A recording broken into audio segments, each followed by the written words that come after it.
This time on Roadkill, 4 guys, 5 days, a bunch of unexpected problems, turns into the dumpster fire Daytona! Yeah!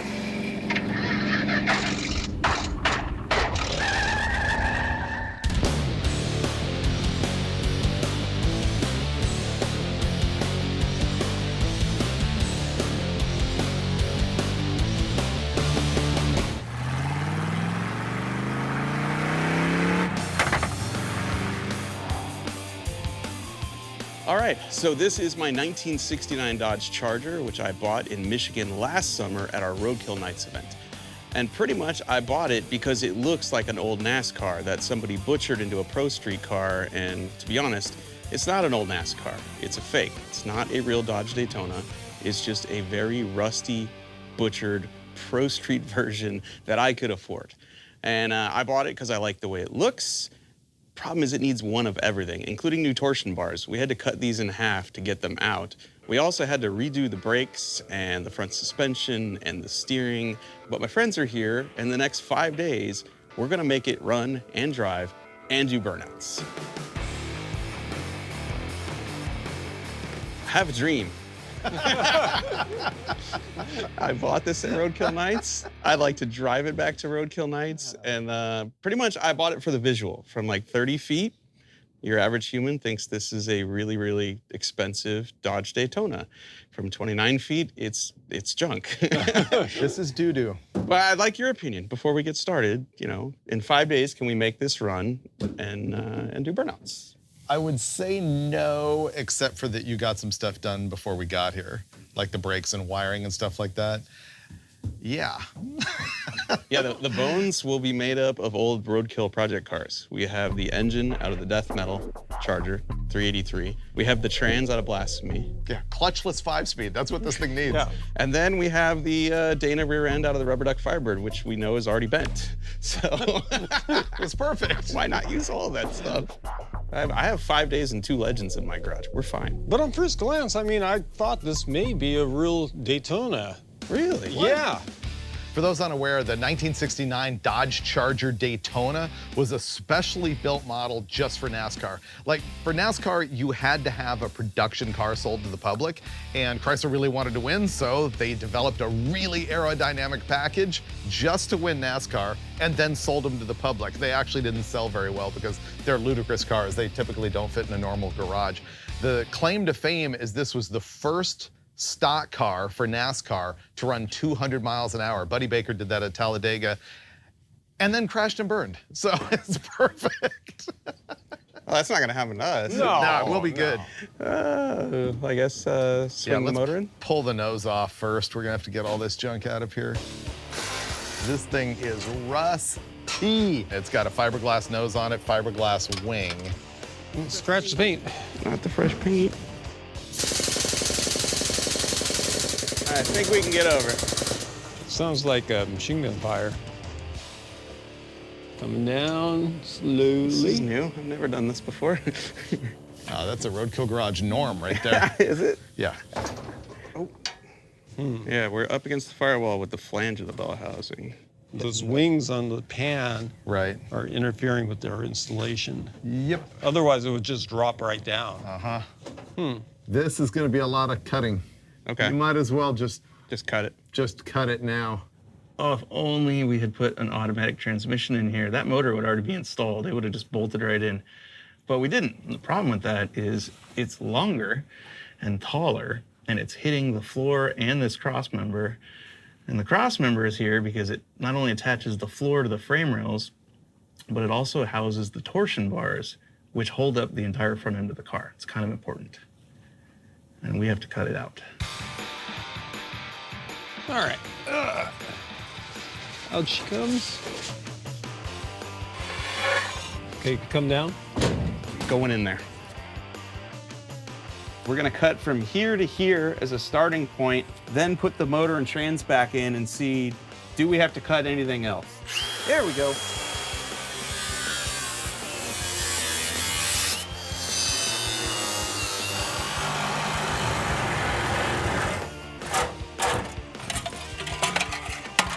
Fixed.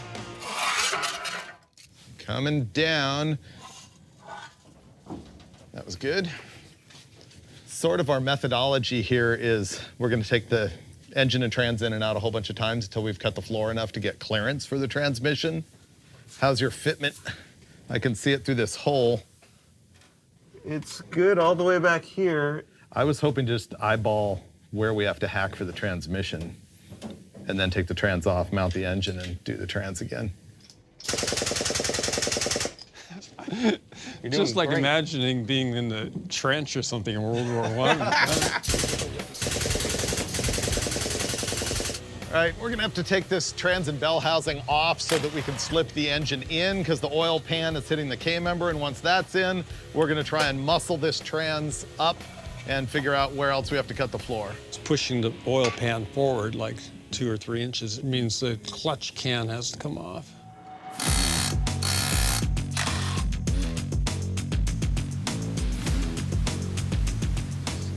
Good, right there. Yep. You're good. Bingo. In, stop. Wow. Okay. Okay, we're picking it back up so we can crawl underneath and make the transmission fit. Looks like that's gonna go. Wow. Great, that was awesome. Yeah. All right. Wow, I hope that this rusty frame rail doesn't collapse while I'm under here. So David's jacking the transmission up right now to greet our big block Mopar, which is in place in the engine bay. We got the transmission in so that we can start eyeballing, cutting out the floor, and so we can build a trans cross member, but we wanted to install the headers so that we can get the engine in exactly the right place before we mount the trans and lock down the position of all this stuff. The headers that Finnegan got are from TTI, which is a company I usually recommend for Mopars. These, however, are their shorty headers. The plus to this is they fit super easily. Yes. The downside, Steve, Power loss. these kill power. We tested them on Engine Masters that, hey, it's Finnegan's car. He doesn't like power that much. Oh, hi, Mike. Look how easy that was. Yeah, the dipsticker tube is in the way, though. Motor and trans are in, kind of. The motor's mounted, the trans is just kind of floating in space back there. We're pretty sure we're gonna have to cut the floor of the car, but we don't know how much. So what I'm gonna do is put an angle finder on the rocker of the car. I'm gonna zero it here. Then I'm gonna go to the motor and put it on a flat part of the motor and see what is our angle of our engine in relation to the rocker, because this is really the only level surface of the car. And so we kind of want to get the motor somewhat close to level, maybe a little down. We are about 3 degrees down. That means the back of the motor is tilted down. And in order to get it level with the rockers, because we zeroed this on the rocker, we'd have to raise it up about that much. That's about 3/8 of an inch in the middle of the motor, which means the trans probably has to come up about an inch to become parallel with the chassis. We're cutting more sheet metal. That's what's about to happen.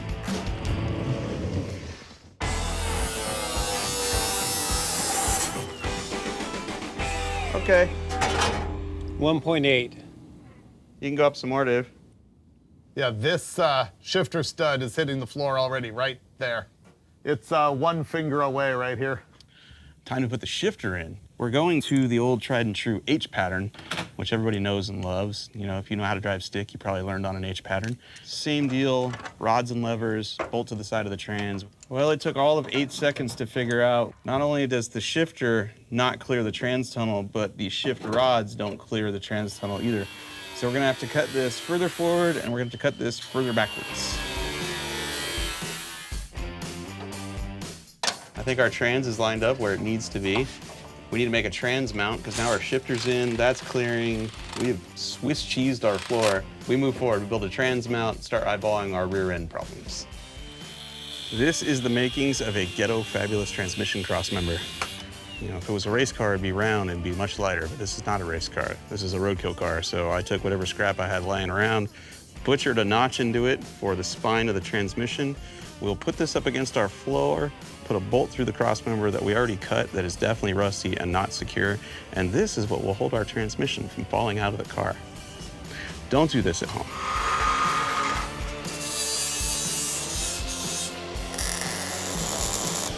Hey, I'll give it a shot. I think that's pretty close. So far, we dropped in the engine and trans. In the next 4 days, we need to completely fabricate a rear suspension, order the drive shaft, do a complete fuel system, finish brake hard lines up here and back there, battery cable starter, starter relay, oil pressure line, oil, trans fluid, rear end gear oil, throttle, pedal and cable. All I heard was blah, blah, blah, burnouts. No problem. Look, we can do this, man. We can do this. So if you finish the trans cross member, I think Steve and I should rip the whole rear end out of the car so that we can get the new suspension fabbed in the rear end in so we can order a drive shaft and get that here in time. All right. Okay, ready?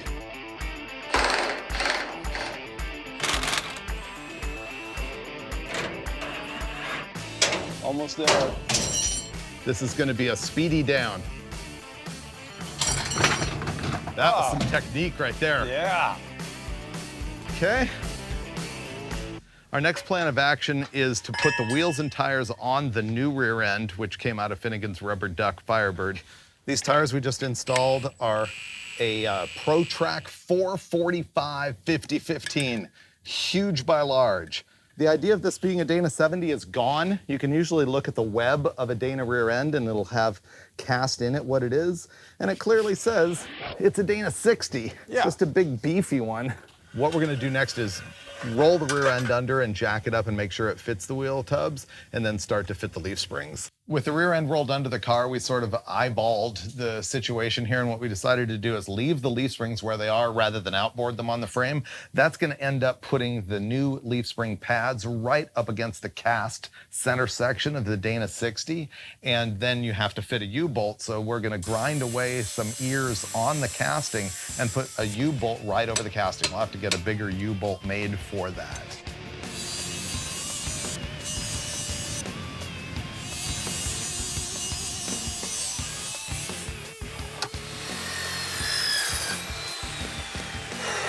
I love this saw. So this is our transmission crossmember. Kind of looks like a spaceship. That's always fun. This part bolts to the transmission. This part is gonna bolt to the crossmember under the floor that we hacked in half. And the way that's gonna work is we're gonna run a bolt through this and then through the crossmember. And I've cut this piece of tubing. And this is what my bolt's gonna go through. And I'm gonna slide that tube in the tubing. And then I'm gonna weld it together. And once the tube, the round tube, is welded to the box tube, this becomes one unit, and I can tighten the bolt as much as I want, and it's not gonna destroy the tubing. Everything I just did to that crossmember, which was drilling holes through it, welding in these sleeves, now I have to do to the crossmember in the car. So Steve is laying under there with a right angle drill, trying to get to the free side, so that then we can put these in there, TIG weld them in place, then we're done. With the crossmember, not the car.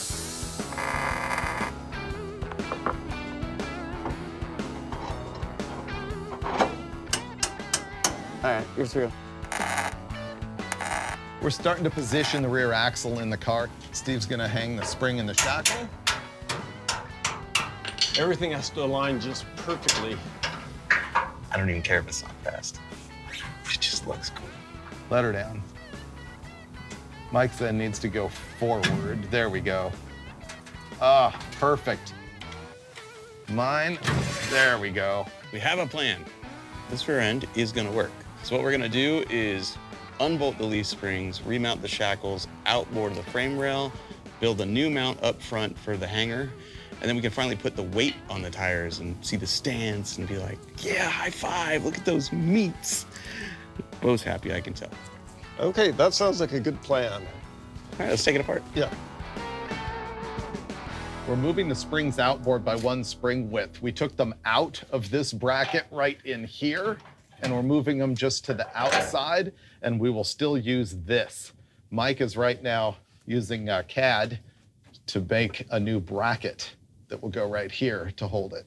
We did some cardboard data drafting, and now I'm gonna cut this out in the vertical bandsaw, run a drill bit through the original holes in it so that we're sure they line up, and then we'll be done. Finnegan fabbed up this great bracket, which is going to move our leaf spring from right here to right here. But the thing is, to weld it in, you really want it straight. You don't want it flopped out this way or that way. So what I did is I made these pieces of tubing that went through the old bracket into the new ear right here, and then made a spacer with a nut and bolt, which holds it all together. So once this is welded, it'll be in perfect alignment to grab the leaf spring.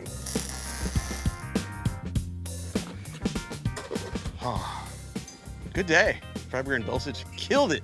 Rear end obviously is not in the car, but we're very, very close because now we at least have front brackets to mount our leaf springs. We'll build the back ones tomorrow. It's bedtime. Going to bed. Done. Good morning from the palatial Finnegan estate. You can do anything here, but we're doing it slowly. The list is still long. Those guys are out at storage place picking up parts so we can finish up the rear suspension, but I still have this list to do, so I'm gonna start whittling away at that. Engine compartment's where I'm most at home, so I think I'm gonna start bolting headers on, and those guys can finish up the suspension once they get back.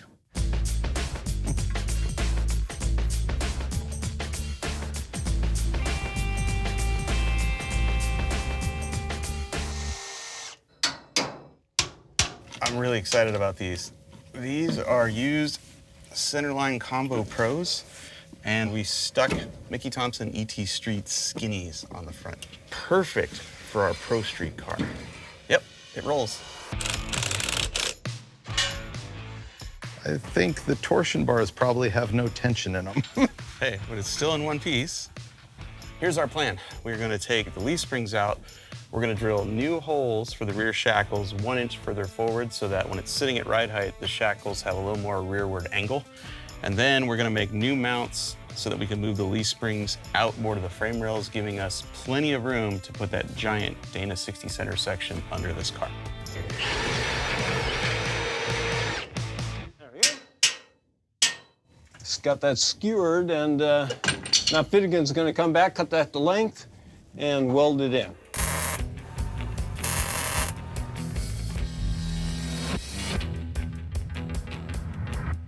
I can't approve of RTV on a valve cover gasket. No.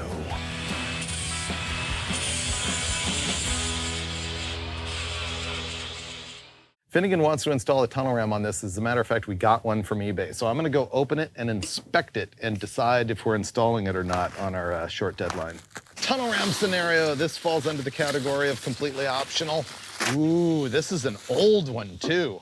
This is a Wyand tunnel ram for the 383 Big Black Chrysler. See how it says "Say Y and" on the logo? That is the older one. So this thing is legit. Now, the real time consumer on the tunnel ram is not so much the tunnel ram itself, but the linkage. And he got a couple of carburetors. Are not really tunnel ram carburetors. These are single 4-barrel race units. This is gonna be a Holley XP 750 double pumper. We're gonna put them on sideways, as all good tunnel rams should be. Uh-oh. All right, we're not using this tunnel ram. That game is over. So this is such an old tunnel ram that it's only drilled for the bolt pattern for an AVS type carburetor or for inline Holley. So the sideways mounted Holleys are not gonna work. See, they'll mount inline, but 2 of them won't fit because the float balls will hit each other. So that's game over on the tunnel ram.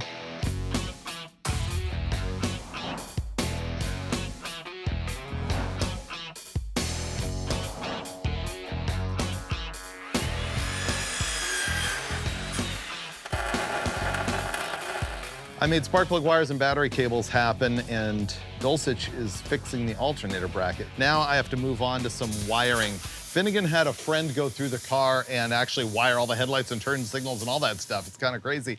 And he also wired the stuff off the factory ignition switch according to the colors of the factory 1969 Charger wiring diagram.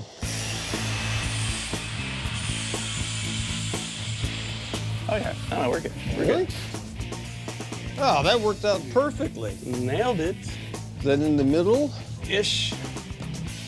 So you have 3.5 inches from tire to spring, and this has 3 inches. So push it 1/4 inch.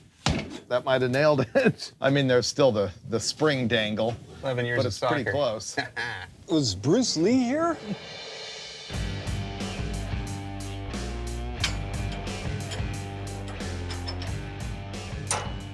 Okay. All right, ready for axle coming down?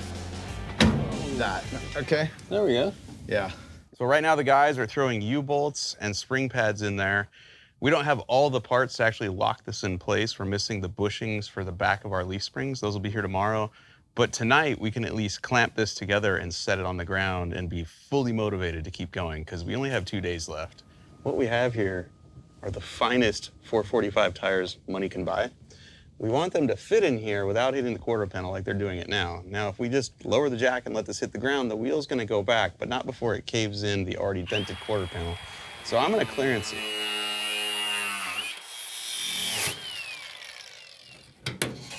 Okay.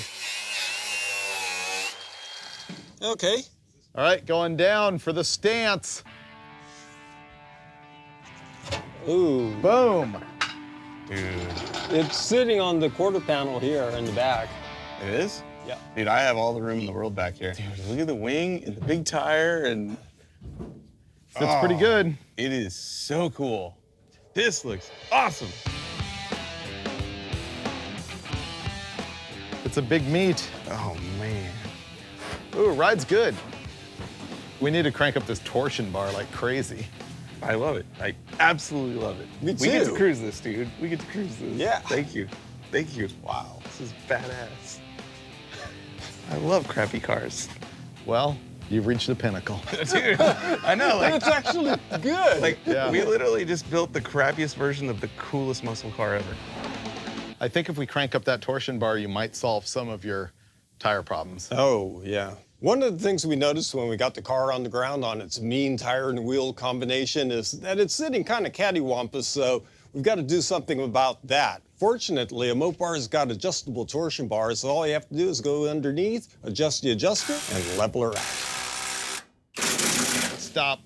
Now do the other side.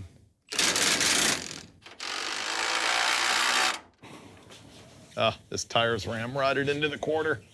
After all that measuring and fiddling and bending in the back, trying to center the rear end, we decided that that was all ridiculous because we don't have bushings in the leaf springs, and there's a bunch of other problems where it just needs to be tight and final installed before we really measure anything. So what we're gonna do now is pick this up and put it on race ramps to get it up off the ground and measure for our drive shaft length. But when we do that, we have a new surprise for you, and it's really good.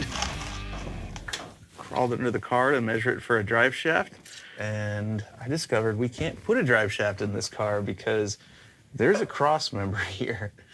And I never really paid much attention to this cross member before, especially not when we were welding leaf spring brackets to it. But basically, this rear cross member is the backbone of the rear suspension. Tomorrow, we get to do major surgery on this.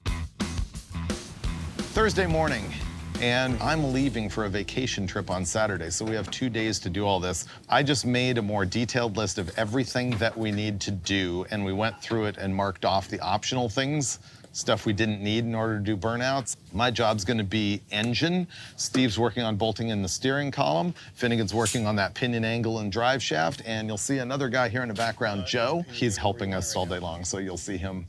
In the interest of forward progress, I'm trying to lock the rear end in place. Currently, the rear axle is just sitting on the leaf spring pads on top of the leaf springs loose. We'd like to lock the rear end at least side to side and set the pinion angle. Well, the way you do that is by welding the axle tubes to the axle pads.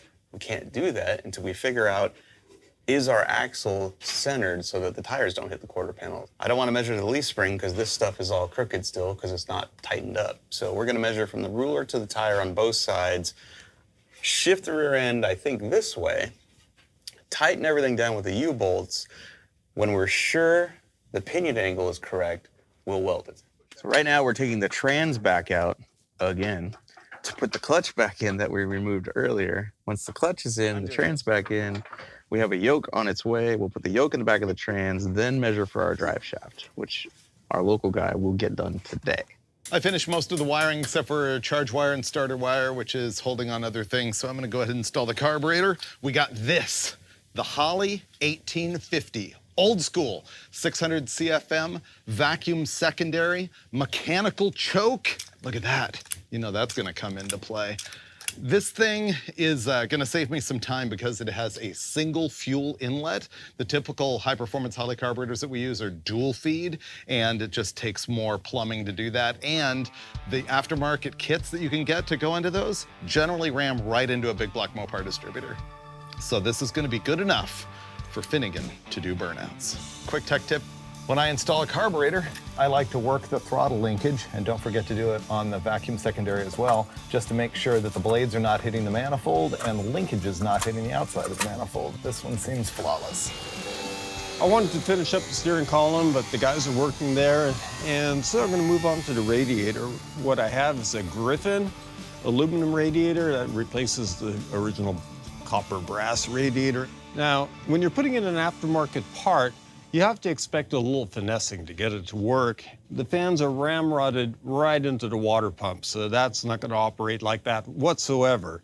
So the radiator has to come forward. I think we can modify, cut off these flanges, and when we're all done with that, it's just going to be nuts and bolts and wires, and all of this is going to function exactly as the manufacturer intends.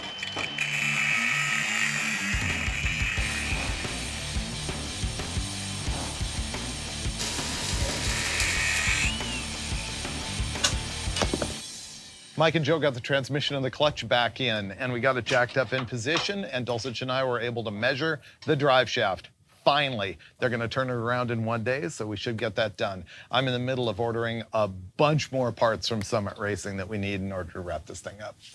Right now, Dulcich is at the front of the Charger, cutting up my mint condition core support to put a new radiator in. We're just going to try to find space, a millimeter at a time, pulling that radiator back little by little until it fits in just as if it was made for the car. Well, in fact, it was made for the car, but that's a story for another day. This is going to be our trial fit. We made a few modifications to the core support. It should gain us a little clearance. That's a complete win. Yeah. Nice work. Man, I'm glad I got that together. What we have here is a visual representation of how this build is going. This is the starter that was on that 383 when it was in death metal. It does not work. Brand new AC Delco unit also doesn't work. Why? Because the headers we bought won't allow either one of these to bolt up. I went all the way to my other shop and grabbed 3 starters from Blasphemy. One of these has to work. All right, that's not gonna work. It does not work.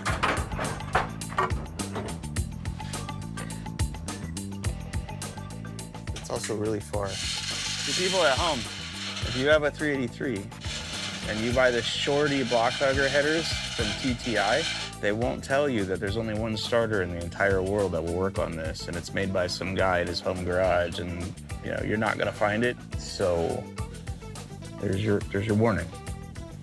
We're supposed to drive this tomorrow, but I don't think that's happening.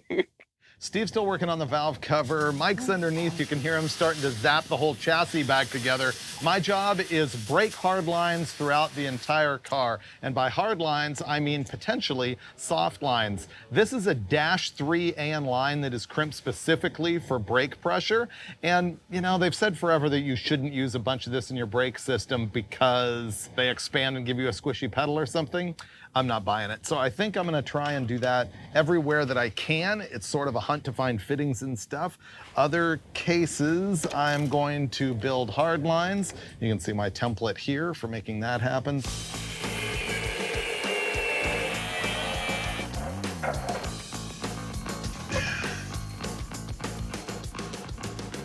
You guys want to feel way better? Sure. Suspension. No. Incomplete. A lot of stuff is started, nothing is completed. Well, brakes. No. But you can scratch that one off. What? Valve cover gaskets. Done. Valve cover gaskets. Done. That's one more Dulcich. off the list. Dude, you're a legend. No exhaust. Yeah, no. I'm just gonna put this back over here and focus on what we did accomplish today, guys. Tomorrow will be way more victories. Well, right now, sleep, maybe. Good night, guys. It went really good today, though. I feel good. Hi there. It's the same day. I know I went to bed, but I woke up on the same day. It's morning. Punch drunk, tired. Producer Taylor went to Knoxville. He went somewhere in Tennessee last night, met a Roadkill fan, and found these, which means Any of our 6 starters will now work on this car. Yes, from none to all, right? We got to remove the headers and install stock manifolds. Back to work, lots to do. All right. It might seem like one step forward, 2 steps back, but what I'm doing is I'm taking off our carefully installed shorty headers and putting on these, the factory 440 HP manifolds. We tried every single starter known to man, and none of them would fit with those shorty headers. With this, I can put practically any starter, and it'll fit no problem at all. Right now, Joe is in the back of the car finishing up the fuel cell mount. I have to modify the fuel cell to actually make it fit our Pro Street car. And the reason for that is our rear frame rails are very narrow. The problem is it normally mounts in the car like this. Like if that's the front of the car and that's the back, it goes between your frame rails. Our frame rails are so narrow, I have to turn it like this. The problem with that is the outlets for the fuel are no longer at the back of the vehicle, which is where you want them. As the car accelerates, gravity, acceleration, all that, it's gonna make the fuel go backwards. So what I'm gonna do is cap these off. I'm gonna drill a hole at our new back end of our fuel tank. Weld that bung in there, and now we can put an outlet fitting in our hose where we need it.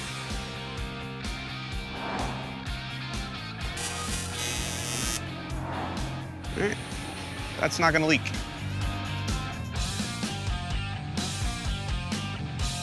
Here's sleep deprivation in action. This is so stupid. Dulcich is walking by this morning, noticing something. He says, Freiberger, do you have the line lock going to the rear brakes? It's like, yes, I do. The line lock obviously is supposed to go in the front brakes. If you don't know what a line lock is, you step on the brakes, you press a button, it locks all the pressure to the front brakes, releases pressure to the back brakes, and you can do a burnout because the front end's locked up. You really want to eyeball that the drum brakes have the smaller reservoir and are typically in the front in the master cylinder, and the disc brakes typically have a larger reservoir and are typically on the back of the master cylinder. And I was feeding that line lock from the front. So I will be rebending this Picasso of a line. And it'll probably actually look better, and I won't trap a nut on it. We tried a bazillion starters with the other header, and there was no way any of them were gonna work. So we put the stock manifolds on, and right now this starter is gonna drop in place like it was made for the car.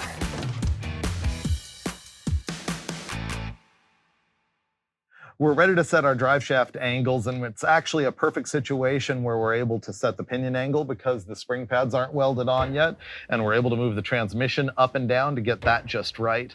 Here's the situation with U-joints. They want to operate in equal and opposite angles. Imagine that the pinion in the rear end is perfectly level with the ground, and so is the transmission. You can see that the drive shaft is going to be at the same angle on both ends. It's just that the angularity is down here on this end and up here on that end. And so what you have to do is make that happen in the car, which can be tricky. And remember that you also want the rear end pinion on a sprung car, not on like an IRS, to be down a couple degrees more than is required, so that when you're accelerating and the pinion climbs the ring gear, that it ends up being in the right place. Now we're ready to check the angularity from the transmission to the drive shaft. Now the way we're gonna do that is with a little angle finder right here, and I have to use this little surface right here. And I'm gonna hold the angle finder to it. Once I have it zeroed on the transmission, I move it over here to bottom dead center on the drive shaft. So what I've got here is 0.6 degrees. So what that means is essentially the transmission center line is even with the drive shaft. It's 0.6 degrees down, but you really want more than that. Now, the reason why it's almost flat is because this car has huge tires on the back. You can see that a tall tire would move the back of the car up, and then you have to move the axle up to move the back of the car down. When you do that, you end up putting the transmission and the pinion almost in line, which is a problem because a U-joint doesn't want to operate at 0 degrees. It wants a couple degrees on it so that it doesn't have sort of a flutter to it. Now we're going to move to the back and adjust the pinion angle, which I can't do right now because we've got that cross member hitting the drive shaft. So maybe I'll ask Finnegan to cut that out and we'll carry on. Okay, drive shaft can go back in. 0.1. 1. Okay, that's good. Now this. Okay, we're good. Man, it's a process. We just spent like half an hour measuring and triple measuring everything we need to set the pinion and transmission angle and make a transmission spacer. Mike just tacked the spring pads onto the rear end housing. I'm gonna go tighten all the U-bolts up, which will squish everything together and might change the pinion angle a little bit. Then we'll jack everything back up. Then we have to take the whole thing out, fully weld the spring pads, refabricate the cross member that we cut out, and then put it back in, figure out the shocks and the shock cross member. I don't know what time it is, but we're supposed to be doing burnouts by now, and it's been one little thing after another. It's just eating and eating and eating at our time. Like right now, I need to connect the pedal to the push rod to operate the master cylinder. That's gonna take time. Freiberger had to make brake lines. Finnegan had been getting his rear end ready to go in. There's all kinds of stuff, but you know what? We're gonna make it. We're gonna make it, we're gonna get out there, and we're gonna do our burnouts. Even if Freiberger misses his vacation, we are doing burnouts! Burnouts are not happening tonight. But on a positive note, we can cross stuff off the list. Rear shocks, we bought them, they're here. Oh, did you guys replace the leaf spring bolts? Yep, done. Rear end's almost back in. Cross that off. The hard line to the T on the rear axle? Close.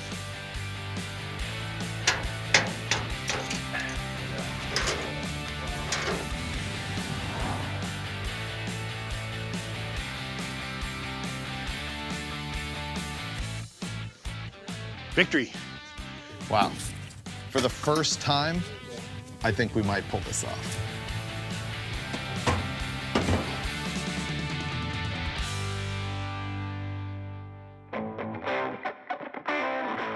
This is great progress. This is all that's left to do. I've already done one thing this morning. It's 7 a.m. It's not the same day as when it was the same day yesterday morning, but it's the same day as when it was the same day last night at 3 in the morning when I went to sleep. That's this morning. We're gonna try desperately to get this all done and get at least one burnout in today. I think by noonish today, this will roar to life.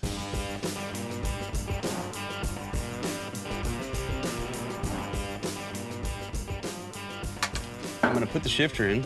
This straight stick from Long Racing Shifters is what I ran during Drag Week 2019 when Tony Angelo and I set the class record and won with this transmission. But it's a little too far forward in this car, so we're going road race style with this kickback shifter. And then we also got a new B&M shift knob, which is bigger than our shifter, but all the inserts for it are smaller than our shifter, so this is not gonna go on. I'm gonna install the G-force knob, which is gonna fit, but doesn't have a button, which is a bummer. So now I'm gonna have to put like a micro switch on the stick to activate the line lock. I'll let that run out. It's time to remove the front part of that roll bar. We'll just cut it and bend it till it breaks off. Now watch this. It's barely welded on, and it's made of 1.5-inch tube, which isn't legal for any sanctioning body anywhere. Ha! Ha! One of the last things we gotta do before we test drive the car is adjust the shifter, which is kind of a process. Essentially, the way this works is you're moving the lever here, but then there's 3 rods down here that turn 3 separate levers to engage the gears. To adjust it, you slide this pin into these 3 rails. Once it's in there, what you're looking for is the ability to slide the pin smoothly in and out. If it does not slide smoothly through each one of these rails, then you turn these rods, which have left and right hand thread heim joints in them, to release a gap here and here, forward and backwards, and eventually this will be smooth. And once this is smooth, that allows you to bang shift this thing real easy. This is a clutch assisted transmission, which means in first gear, when you take off from a stoplight, you use the clutch. After that, you should be able to just rip this stick and go right into the next gear. Up, Up, down, down, up. up.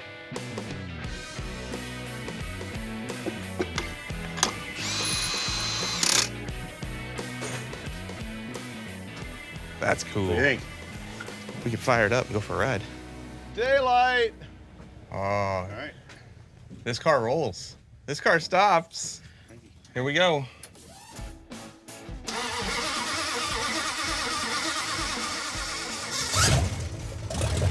Wow, runs good. There we go.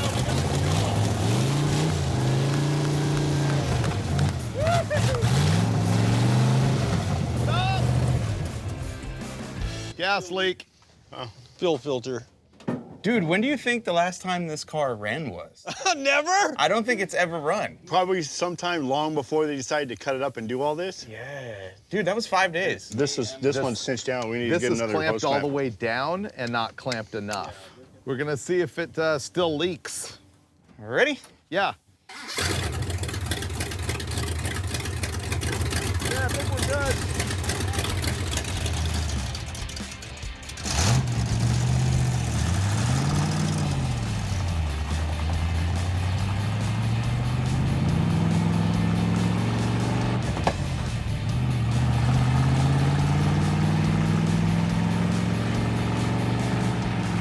Motor seems happy.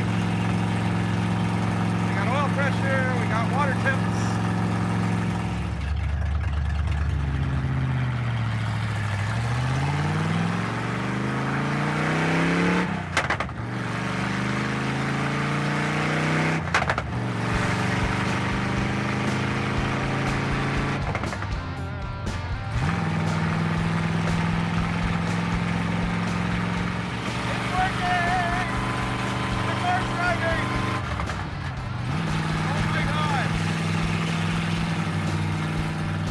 This thing is our bestest, trashiest car ever. It's already been driven like 4 miles and nothing has gone wrong. So of course, we head to the burnout.